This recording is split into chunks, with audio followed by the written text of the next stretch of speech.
비바람 몰아치던 어느 날 밤, 이 아이를 그냥 둘 수는 없지.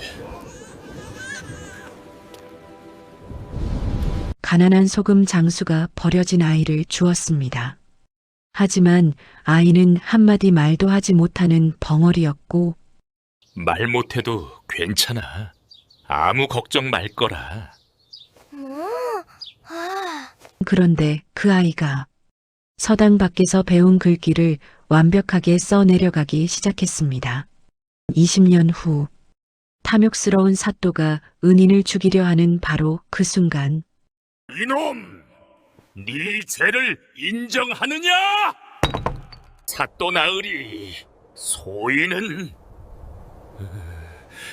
결코 죄가 없습니다.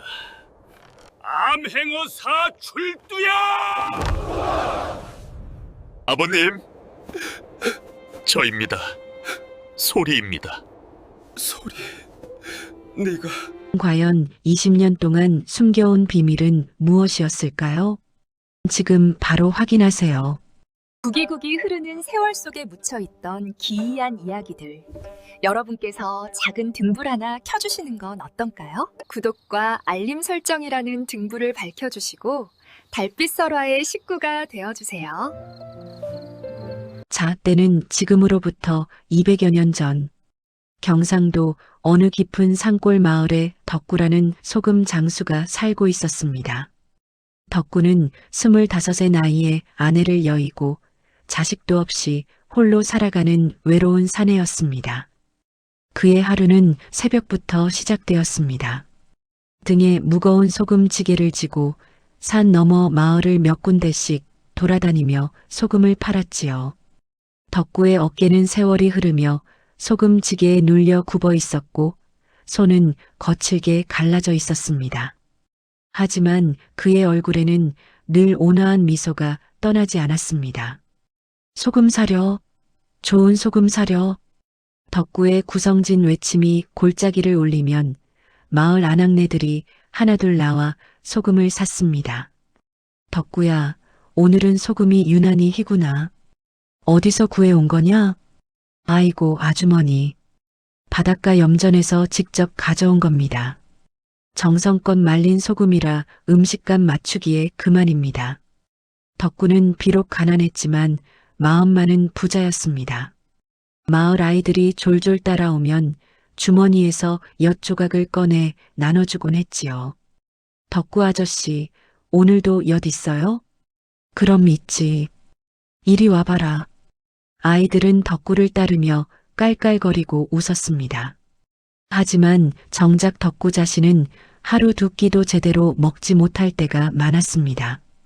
해가 저물면 덕구는 마을 끝자락에 있는 초라한 초가집으로 돌아왔습니다. 지붕은 여기저기 구멍이 나 있었고 방 안에는 낡은 이불 한 채와 솥 하나가 전부였습니다. 저녁이면 덕구는 찬물에 밥 한 공기를 말아먹고 낮에 번 돈을 항아리에 넣으며 혼잣말을 했습니다. 언젠가는 이 돈으로 작은 논 한 뙑이라도 사야 할 텐데. 하지만 그 항아리는 언제나 밑바닥이 보였습니다. 그러던 어느 해 늦가을이었습니다. 유독 비바람이 세차게 몰아치던 밤이었지요. 덕구는 이웃 마을에 소금을 배달하고 돌아오는 길이었습니다. 비는 억수같이 쏟아지고 바람은 사람을 넘어뜨릴 듯 거세게 불어댔습니다. 으이구, 이런 날 장사를 나선 내가 미련했지. 덕구는 젖은 옷을 여미며 고갯길을 힘겹게 올라갔습니다. 그때였습니다. 번개가 번쩍이며 하늘을 가르는 순간 길 한가운데 무언가가 보였습니다. 저건 뭔가. 덕구는 조심스럽게 다가갔습니다. 그것은 비에 흠뻑 젖은 작은 보따리였습니다. 이런 밤에 누가 보따리를 버렸을까? 덕구가 보따리를 들어 올리는 순간 그 안에서 작은 울음소리가 들려왔습니다. 응애, 응애. 덕구는 깜짝 놀라 보따리를 풀었습니다. 그 안에는 갓 태어난 듯한 작은 아이가 떨고 있었습니다. 아이의 입술은 파랗게 질려 있었고 온몸이 얼음장처럼 차가웠습니다. 이런, 이 아이가 얼어 죽겠구나. 덕구는 재빨리 자신의 적삼을 벗어 아이를 감싸 안았습니다. 그리고 품속 깊이 아이를 넣고는 미친 듯이 달리기 시작했습니다. 집에 도착한 덕구는 부엌에 불을 떼고 아이를 따뜻하게 했습니다. 제발, 제발 살아다오. 어린 것이 무슨 죄가 있다고. 덕구는 밤새도록 아이를 안고 흔들며 체온을 나눴습니다. 다행히 동이 틀 무렵 아이는 작은 숨을 몰아쉬며 눈을 떴습니다. 아이고, 다행이다. 다행이야. 덕구는 아이를 내려다보며 눈물을 흘렸습니다. 아침 햇살이 방 안을 비추자 덕구는 아이를 감싸고 있던 포대기를 자세히 살펴보았습니다. 이게 무슨... 포대기는 고급 비단으로 만들어져 있었고 한쪽 귀퉁이에는 범상치 않은 문양이 수놓아져 있었습니다. 학과 소나무 그리고 용의 형상이 정교하게 새겨진 그 문양은 평범한 집안의 것이 아니었습니다. 이 아이는 대체 누구의 자식일까? 덕구는 고개를 가웃거렸지만 곧 그런 생각을 떨쳐냈습니다. 며칠 후 덕구가 아이를 업고 마을에 나타나자 사람들이 수군거리기 시작했습니다. 저것 봐라. 덕구가 어디서 아이를 주워왔네. 글쎄 말이야. 근본도 모르는 아이를 키우겠다니 참. 아무리 호라비 팔자가 외롭다지만 그렇다고 남의 자식을 키우다니. 마을 사람들의 시선은 곱지 않았습니다. 하지만 덕구는 개의치 않았습니다. 이 아이는 하늘이 내게 준 선물입니다. 제가 정성껏 키우겠습니다. 덕구는 아이를 소리라고 이름 지었습니다. 소나무처럼 곱고 강하게 자라라는 뜻이다. 소리는 덕구의 품에서 무럭무럭 자라났습니다. 덕구는 소금을 팔아번 돈으로 쌀을 사서 미음을 쏘어 먹였고 추운 겨울에는 자신의 이불을 소리에게 덮어주고 자신은 멍석을 덮고 잤습니다. 마을 사람들은 여전히 곱지 않은 시선을 보냈지만 덕구는 아랑곳하지 않았습니다. 세월이 흘러 소리가 3살이 되었을 때였습니다. 다른 아이들은 벌써 말을 하고 뛰어다닐 나이였지만 소리는 한마디 말도 하지 못했습니다. 아버지, 소라, 아버지라고 해봐. 덕구는 매일같이 소리에게 말을 가르쳤지만 소리는 그저 맑은 눈망울로 덕구를 바라볼 뿐이었습니다. 마을 사람들이 말했습니다. 저것 봐, 벙어리였어. 근본도 모르는 핏줄이라니. 어느 날 밤 덕구는 잠든 소리의 머리를 쓰다듬으며 중얼거렸습니다. 말을 못해도 괜찮다. 내가 건강하게 자라주기만 하면 그것으로 족하다. 세상 사람들이 뭐라 해도 나는 너를 끝까지 지켜주마. 덕구의 눈에는 결연한 빛이 어려 있었습니다. 소리가 5살이 되던 해였습니다. 덕구는 마을 서당 훈장을 찾아갔습니다. 훈장님, 제 아들놈을 서당에 보내고 싶은데 말은 못하지만 글은 배울 수 있지 않겠습니까? 훈장은 고개를 저었습니다. 덕구, 자네 마음은 가상하지만 벙어리가 무슨 글을 배우겠나? 돈만 낭비일세. 덕구는 실망했지만 포기하지 않았습니다. 덕구는 소리를 데리고 서당 밖 담장 너머에 앉았습니다. 소라, 여기서 훈장님 말씀을 잘 들어보거라. 비록 서당 안에는 못 들어가지만 귀로 듣고 눈으로 보면 배울 수 있을 게다. 소리는 덕구의 말을 알아듣기라도 한 듯 고개를 끄덕였습니다. 그렇게 소리는 매일 서당 밖에서 훈장의 강의를 들었습니다. 세상에는 참으로 신기한 일들이 많습니다. 어떤 이는 아무리 가르쳐도 깨우치지 못하는가 하면 또 어떤 이는 한 번 듣고 100가지를 깨닫는 법이지요. 우리 소리가 바로 그런 아이였습니다. 비록 말은 못했지만 소리의 귀와 눈은 세상 누구보다도 밝았습니다. 어느 봄날 아침이었습니다. 덕구가 소금을 팔러 나간 사이 마을 사람들이 덕구의 집 마당에 모여들었습니다. 이것 좀 보시오. 세상에, 이게 무슨 일이오? 마당 한가운데 막대기로 곱게 쓰인 글씨들이 있었습니다. 바로 천자문의 구절이었습니다. 그것도 붓으로 쓴 것처럼 정교하고 아름다운 글씨체였습니다. 서당 훈장이 달려와 그 글씨를 보고는 혀를 내둘렀습니다. 이건 보통 재주가 아니오. 이 글씨를 누가 썼소? 마을 사람들이 소리를 가리켰습니다. 소리는 마당 한 구석에서 조용히 앉아 훈장을 바라보고 있었습니다. 저 벙어리 아이가? 말도 안 되는 소리. 하지만 훈장이 소리에게 다가가 글자를 하나 불러주자 소리는 막대기로 순식간에 그 글자를 정확하게 써내려갔습니다. 이건 천재로구나. 이 아이는 하늘이 내린 천재여. 훈장은 덕구가 돌아오기를 기다렸다가 간곡히 부탁했습니다. 덕구, 이 아이를 내게 맡기시오. 내가 정성껏 가르치겠소.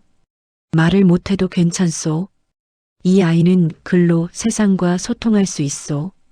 덕구는 눈물을 글썽이며 큰 절을 올렸습니다. 훈장님 고맙습니다. 정말 고맙습니다. 그날부터 소리는 정식으로 서당에 다니게 되었습니다. 다른 아이들이 10번을 읽어도 외우지 못하는 것을 소리는 한 번에 외웠고 복잡한 한자도 단번에 깨우쳤습니다. 훈장은 날이 갈수록 감탄을 금치 못했습니다. 이 아이는 보통 아이가 아니야. 분명 큰 인물이 될 게다. 하지만 마을 사람들의 시선은 여전히 차가웠습니다. 아무리 똑똑해도 벙어리인데 무슨 소용이야? 게다가 근본도 모르는 주제에. 어느 날 소리가 서당에서 돌아오는 길이었습니다. 마을 아이들이 소리를 둘러싸고 놀려댔습니다. 야, 벙어리. 한마디 해봐.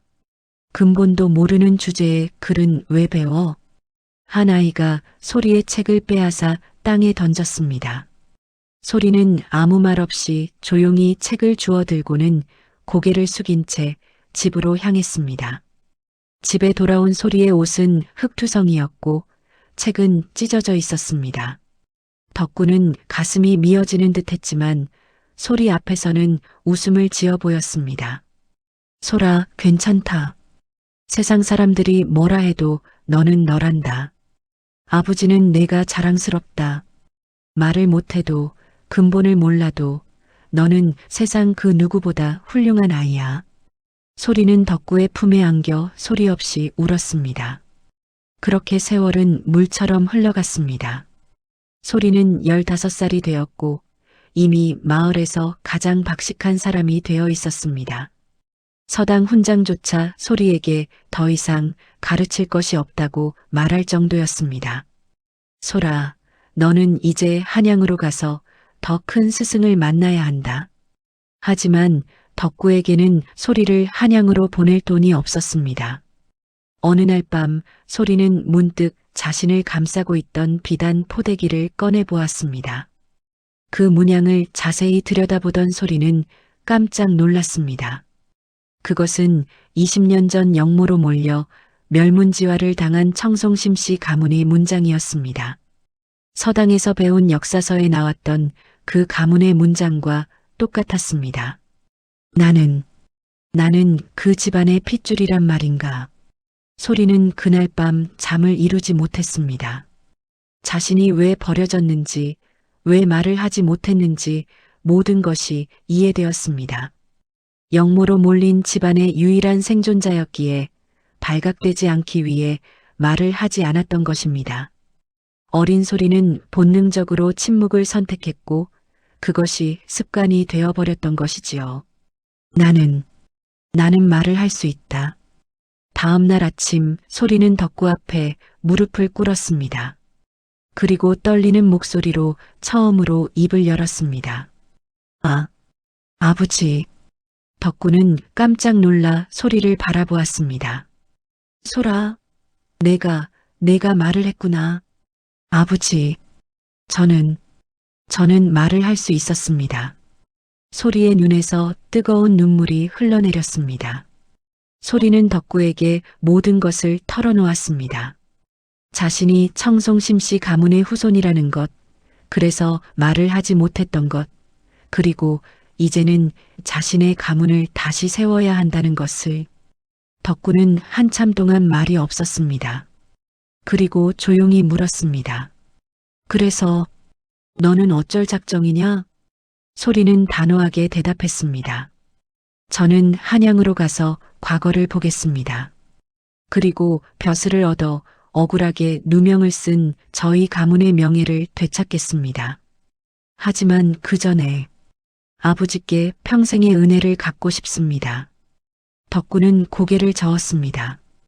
은혜라니, 내가 무슨 은혜를 베풀었다고. 하지만 소리의 결심은 확고했습니다. 덕구는 소리를 말릴 수 없음을 깨달았습니다. 그날 밤 덕구는 몰래 집을 나섰습니다. 그리고 평생 아껴두었던 소금 가마니 전부를 팔아 은전으로 바꿨습니다. 그것은 덕구가 평생 모은 전 재산이었습니다.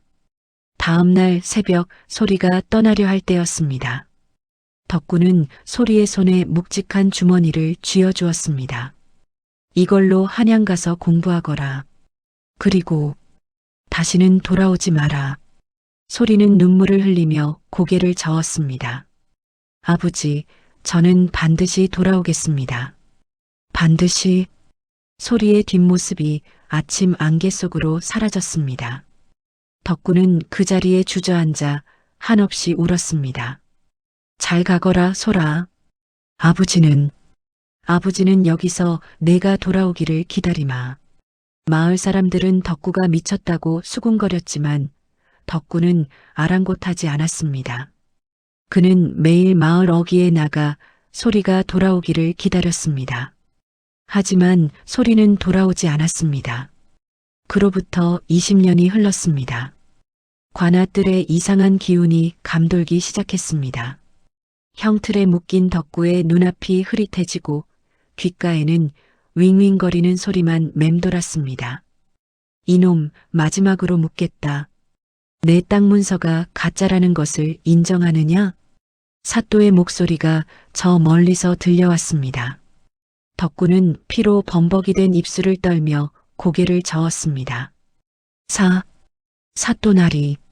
소희는 결코. 그 순간 관아 대문 밖에서 요란한 말발굽 소리가 들려왔습니다. 마을 사람들이 웅성거리기 시작했습니다. 저게 무슨 행차냐? 삿갓쓴 선비들인데 저 기세가 예사롭지 않구먼. 사또가 인상을 찌푸렸습니다. 시끄럽다. 누가 감히 관아 앞에서 소란을 피우는 게냐? 하지만 그 말이 끝나기도 전에 관아 대문이 벌컥 열렸습니다. 낡은 삿갓을 눌러 쓴 선비 하나가 천천히 들어섰습니다. 뒤로는 수행원들이 엄숙한 표정으로 따랐습니다. 사또가 버럭 소리쳤습니다. 너 누구냐? 감히 관아에 함부로 들어오다니. 선비는 말없이 뜰 한가운데로 걸어왔습니다. 덕구는 흐릿한 눈으로 그 모습을 바라봤습니다. 어디선가 본 듯한 걸음걸이, 어디선가 느껴본 듯한 기운. 선비가 천천히 삿갓을 벗었습니다. 그 얼굴을 본 순간 덕구의 눈에서 뜨거운 것이 흘러내렸습니다. 서른을 넘긴 늠름한 사내의 얼굴. 하지만 그 눈빛만은 20년 전 그 아이의 눈빛 그대로였습니다. 맑고 깊은 덕구를 바라보던 그 눈빛. 사또가 코웃음 쳤습니다. 뭐야, 그저 선비 하나자는가. 당장 끌어내라. 포졸들이 우르르 달려들려는 순간 선비가 품 안에서 무언가를 꺼내 들었습니다. 번쩍 햇빛을 받아 찬란하게 빛나는 마패. 그 위에는 용 문양과 함께 봉천승훈 어사마패라는 글자가 새겨져 있었습니다. 선비가 우렁찬 목소리로 외쳤습니다. 암행어사 출두야. 관아뜰이 순식간에 얼어붙었습니다. 사또의 얼굴이 새하얗게 질렸습니다. 암행어사라니. 그럴 리가. 소리가 위험 있는 목소리로 말했습니다. 그 목소리는 벙어리였던 그 아이의 것이라고는 믿을 수 없을 만큼 똑똑하고 분명했습니다. 내 이름은 박솔, 조정의 명을 받들어 삼남 지방을 암행하던 중이었노라. 이 고을의 탐관오리가 백성을 괴롭힌다는 소문을 듣고 이렇게 찾아왔느니라. 사또가 펄쩍 뛰며 외쳤습니다. 이 사람이 무슨 소리를. 소가는 정정당당하게 법을 집행했을 뿐입니다. 정정당당하다고? 소리의 눈빛이 차갑게 빛났습니다. 내가 이 마을에 들어온 지 사흘. 그동안 내 죄목을 낱낱이 파악했느니라. 첫째, 가난한 백성들의 땅을 빼앗기 위해 거짓 증인을 매수했고, 둘째, 조세를 거두며 정해진 액수의 3배를 착복했으며, 셋째, 관가의 곡식을 빼돌려 장사치에게 팔아넘겼도다. 사또의 얼굴이 점점 더 창백해졌습니다. 소리가 덕구를 향해 천천히 걸어갔습니다. 그리고 형틀 앞에 무릎을 꿇었습니다. 특히 이분, 소금 장수 덕구 영감에게 씌운 누명은 내 죄 중에서도 가장 극악하도다. 이 어르신은 평생 소금을 지고 다니며 한 푼 두 푼 모아 땅 한 떼기를 장만하셨느니라. 그런데 내가 그 땅을 빼앗기 위해 가짜 땅 문서를 만들고 거짓 증인을 세워 이분을 사기꾼으로 몰았구나. 마을 사람들이 웅성거리기 시작했습니다. 그러고 보니 사또 나리가 부임한 뒤로 이상한 일이 많았어. 맞아. 우리 동네 김서방네 밭도 억지로 빼앗아 갔잖아. 소리가 수행원에게 명했습니다. 증거 문서들을 가져오너라. 수행원이 앞으로 나와 두툼한 서류 뭉치를 펼쳤습니다. 거기에는 사또가 백성들을 착취한 내용이 빼곡히 적혀 있었습니다. 사또가 바닥에 주저앉으며 애걸했습니다. 어사나리, 잠깐만 말씀드릴 게 있사옵니다. 하지만 소리는 단호했습니다. 이놈 사또야, 내 죄를 내가 알렸다. 당장 관복을 벗고 옥에 갇히도록 하라. 포졸들이 사또를 끌어내기 시작했습니다. 사또는 발버둥치며 외쳤지만 이미 소용없는 일이었습니다. 소리가 덕구에게 다가가 형틀의 끈을 직접 풀어주었습니다. 덕구의 몸이 축 늘어졌습니다. 아버님, 소리의 목소리가 떨렸습니다. 그 목소리에는 20년 동안 담아뒀던 그리움과 죄송함이 가득했습니다. 아버님, 이제 괜찮습니다. 제가 왔습니다. 덕구는 피로 범벅된 손으로 소리의 뺨을 어루만졌습니다. 소리, 정말 소리가 맞느냐? 이렇게 씩씩하게 자라서. 예, 아버님. 소리의 눈에서도 눈물이 흘러내렸습니다. 20해 전 아버님께 모든 걸 말씀드리고 떠났던 그 소리가 돌아왔습니다. 덕구가 떨리는 손으로 소리의 손을 꼭 잡았습니다. 내가 정말 돌아올 줄은. 아버지는 그저 내가 건강하게 살고 있기만을 바랐단다. 아버님, 소리는 덕구를 부축해 일으켰습니다. 제가 한양으로 올라간 뒤 과거에 급제했습니다. 청송심씨 가문의 억울함을 밝히기 위해 밤낮으로 공부했습니다. 그리고 조정에서 제 재주를 알아보시어 암행어사로 임명해 주셨습니다. 마을 사람들이 놀라 숙연한 표정으로 이 장면을 지켜봤습니다. 한때 덕구를 손가락질했던 그들도 이제는 고개를 숙였습니다. 저는 첫 임지로 이곳을 지목했습니다.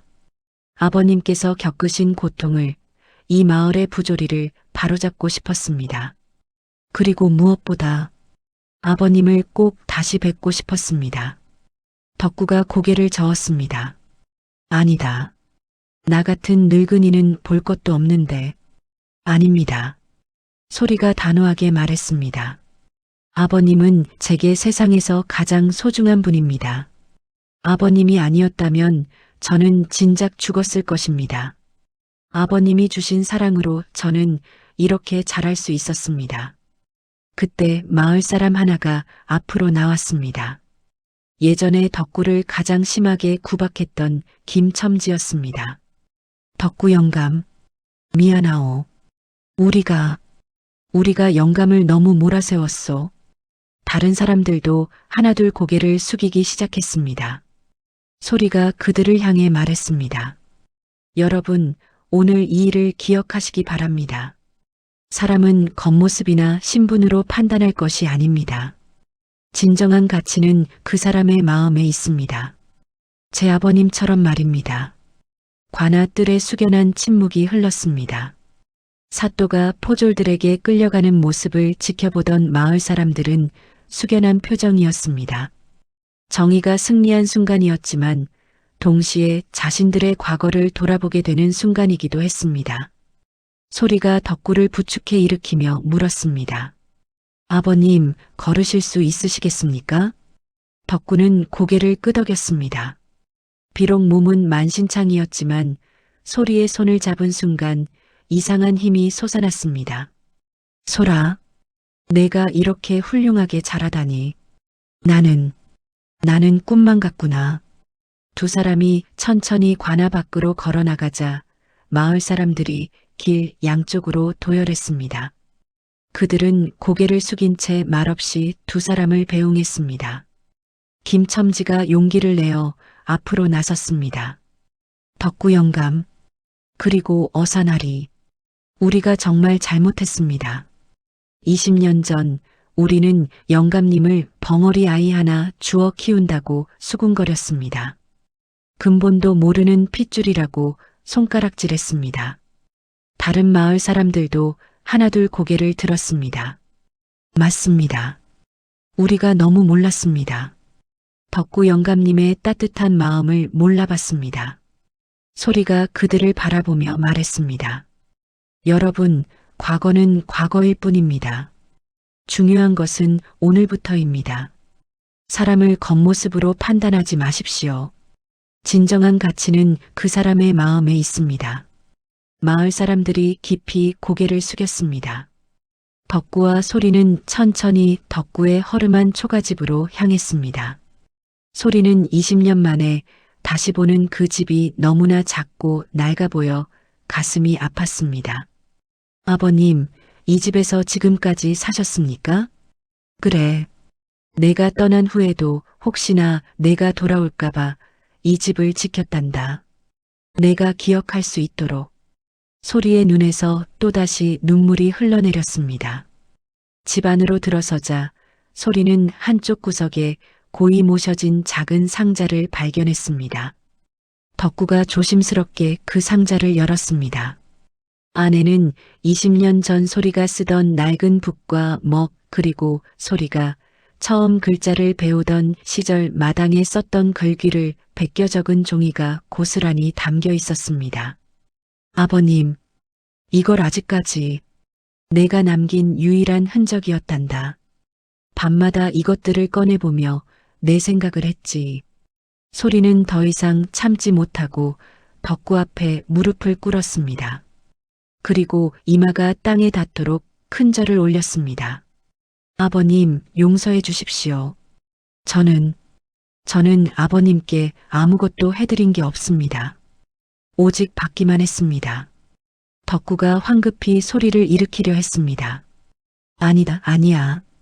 내가 이렇게 훌륭하게 자라준 것만으로도 나는 충분하다. 아닙니다. 소리가 고개를 들어 덕구를 바라봤습니다. 아버님은 저에게 목숨을 주셨습니다. 따뜻한 밥 한 끼, 마른 잠자리 하나가 얼마나 귀한지 가르쳐 주셨습니다. 가난해도 정직하게 사는 법을 보여주셨습니다.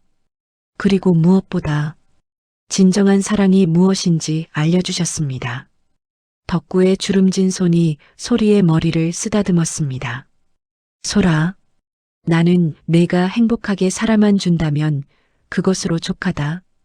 그때 밖에서 수행원이 조심스럽게 문을 두드렸습니다. 어사날이 준비가 되었습니다. 소리가 일어서서 밖으로 나가자 수행원들이 큰 보따리들을 들고 와 있었습니다. 이것은 어사나리께서 미리 준비하라고 하신 물품들입니다. 소리가 보따리들을 풀기 시작했습니다. 안에는 새 옷과 이불, 쌀과 반찬거리, 그리고 약재들이 가득했습니다. 아버님, 이제 이 집을 고쳐야겠습니다. 그리고 아버님의 상처부터 치료해야겠습니다. 아니다, 소라.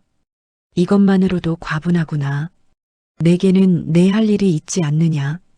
조정의 어사로서 소리가 덕구의 손을 꼭 잡았습니다. 아버님이 제 할 일의 시작입니다.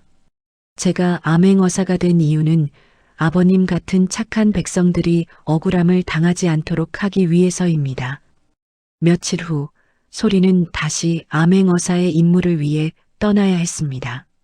출발하는 날 아침 온 마을 사람들이 배웅을 나왔습니다. 덕구가 소리의 손을 잡았습니다. 소라, 이제 가거라. 그리고 내 뜻대로 살아라. 하지만 한 가지만 기억해라. 무엇입니까, 아버님? 사람을 대할 때는 언제나 따뜻한 마음을 잃지 말거라. 내가 받은 사랑을 다른 이들에게도 나눠주거라. 소리가 깊이 고개를 숙였습니다.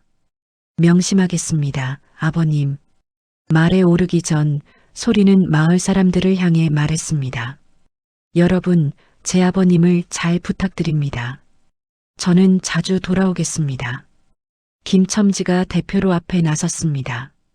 어사나리, 걱정 마십시오. 우리가 덕구 영감님을 친아버지처럼 모시겠습니다. 소리가 말고삐를 잡았습니다. 그리고 마지막으로 덕구를 돌아보며 말했습니다. 아버님, 제가 곧 돌아오겠습니다. 그때까지 건강하십시오. 그래. 조심해서 다녀오너라.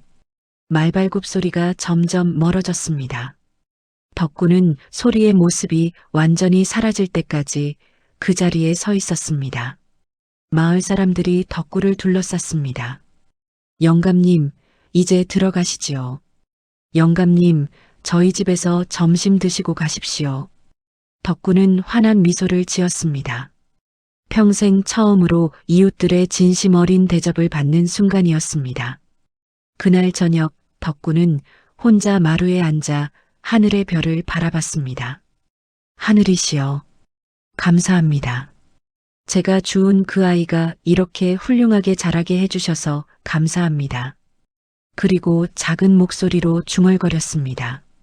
낳은 정보다 기른 정이 깊다더니 정말 그렇구나. 핏줄보다 마음이 더 중요하단 걸. 나는 소리를 통해 배웠단다. 바람이 살랑 불어와 덕구의 백발을 흔들었습니다. 멀리서 소리도 같은 하늘의 별을 바라보고 있었습니다. 그의 마음속에는 덕구의 따뜻한 미소가 영원히 새겨져 있었습니다.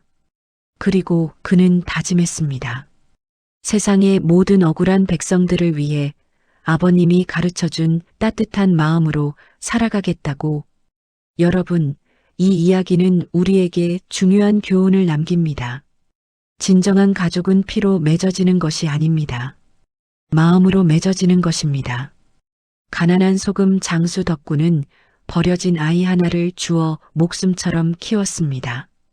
그 아이는 20년 후 암행어사가 되어 은혜를 갚았습니다. 세상이 아무리 변해도 변하지 않는 것이 있습니다.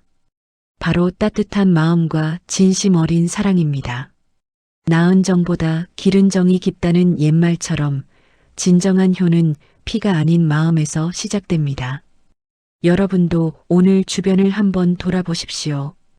혹시 여러분을 진심으로 아껴주는 사람이 있다면 그 사람에게 고마움을 전해보시기 바랍니다. 그것이 바로 이 이야기가 전하고자 하는 메시지입니다.